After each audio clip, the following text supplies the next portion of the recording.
right, so now we're going to talk about Tez, which is a Portuguese wine from Bojo du Luar, Bojo du Luar. So it's from the Vinho Verde region, and it's made from the same grapes that make Vinho Verde, Avino, I never say these right, Avesso and Arinto, I think is how you say them. And while the color is definitely golden, you would not expect that it has spent 3 months on its skin. So that's a significant amount of skin contact, and you will be able to feel it in a moment.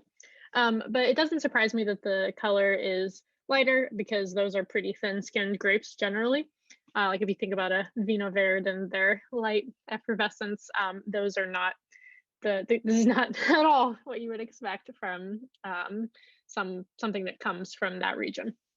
So on the nose, it's like deep. Everything I can tell you this, everything about this wine just feels deep, except for obviously the color, which is lighter than some of the oranges that we're used to.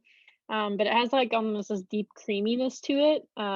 That's the first thing I actually get before I'm getting the fruit. He put a pound of chestnut leaves in with the wine for like each barrel.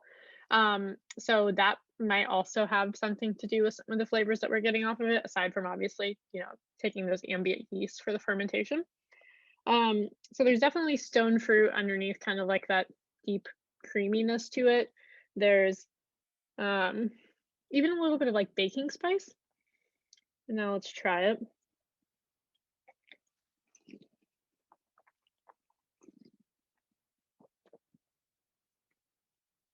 This is such a savory wine.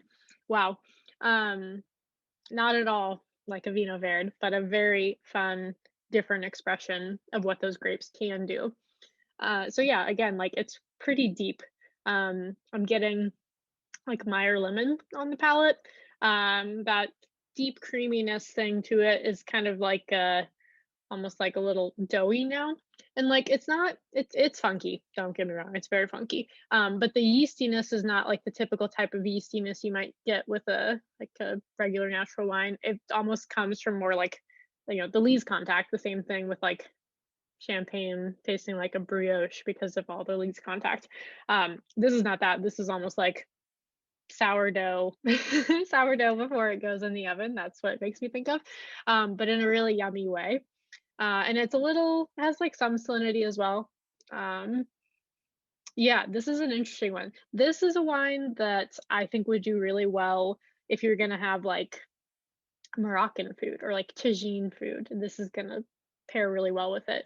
Or just if you're gonna go down the route of like vegetarian style meals where you're using mushrooms as the main thing or an eggplant, like this would crush it with that.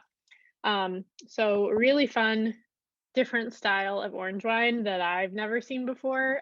So I hope you guys really enjoy it and are enjoying exploring the different styles that you can have.